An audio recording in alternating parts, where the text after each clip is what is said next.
ఒక్క మాట చెప్పు కేటీ రామారావు, ఈ ఫోన్ ట్యాపింగ్ వ్యవహారానికి సంబంధించి ఇగో ఇక్కడ కనిపిస్తున్నారు ఎవరు?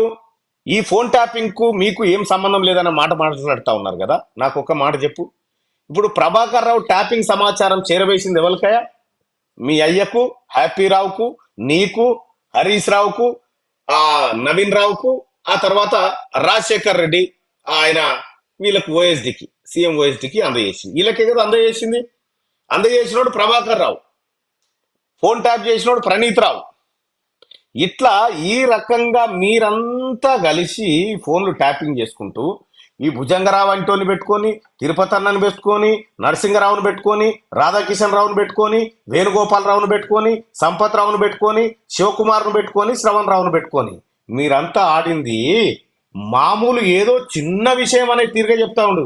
ఏదో ఒకరిద్దరు అట్లా ఒకరిద్దరు ఉంటే ఉండొచ్చు, లంగలు దొంగలు అనే మాట మాట్లాడుతున్నాడు. సిగ్గుందా కేటీ రామారావు? ఈ భారతదేశంలో భారత రాజ్యాంగం అనిల్ అంబానీకి ఎన్ని హక్కులు ఇచ్చిందో అడుక్క తినేటోనికి కూడా అన్ని హక్కులు ఇచ్చింది భారత రాజ్యాంగం. ఇవాళ నువ్వు వందలు వేల ఫోన్లు ట్యాప్ చేసుకుంటా సర్వర్ రూమ్లు, నిజంగా ఒక ఫోనో ఏదో ట్యాప్ చేసినా నిజాయితీగా చేస్తే హార్డ్ డిస్క్లు ఎందుకు వలగొట్టాల్సి వచ్చింది? హార్డ్ డిస్క్లను ధ్వంసం చేసి మూసీ బ్రిడ్జ్ల కింద ఎందుకు వారేయాల్సి వచ్చింది? వికారాబాద్ అడవులలో ఎందుకు ఇసురు కొట్టాల్సి వచ్చింది? చెప్పు దానికి సమాధానం. భారత రాజ్యాంగము ప్రజలందరికీ సమాన హక్కులు ఇచ్చింది. సన్నాసి తెలుసుకో, ఒక వ్యక్తికి సంబంధించినటువంటి గోప్యమైన సమాచారాన్ని రికార్డ్ చేసేటప్పుడు భారత ప్రభుత్వానికి తెలిసి ఉండాలి. అది చేయకుండా దొంగతనంగా చేసి అడ్డంగా దొరికిపోయి ఇక రేపో మాపో జైలుకు పోడు తప్పదని డిసైడ్ అయిన తర్వాత ఈ నాటకాలా నీ అన్ని?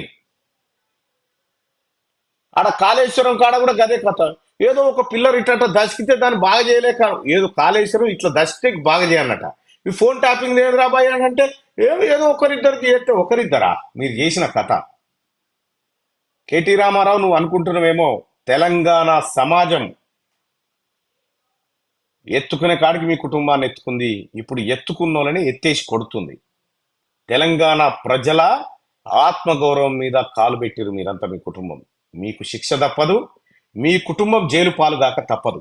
ఇప్పటికైనా సిగ్గు తెచ్చుకొని, బుద్ధి తెచ్చుకొని, ఇక్కడ యూట్యూబ్ వాళ్ళ మీద, అక్కడ రేవంత్ రెడ్డి గారి మీద, ఇటు వ్యవస్థల మీద ఈ డ్రామాలు బంద్ చేయి రామారావు. నీ నాటకాలు, నువ్వు ఎన్ని దొంగ మాటలు చెప్పినా నీ నాటకాలు బయటికి రాక తప్పవు, నువ్వు జైలుకు పోక తప్పదు.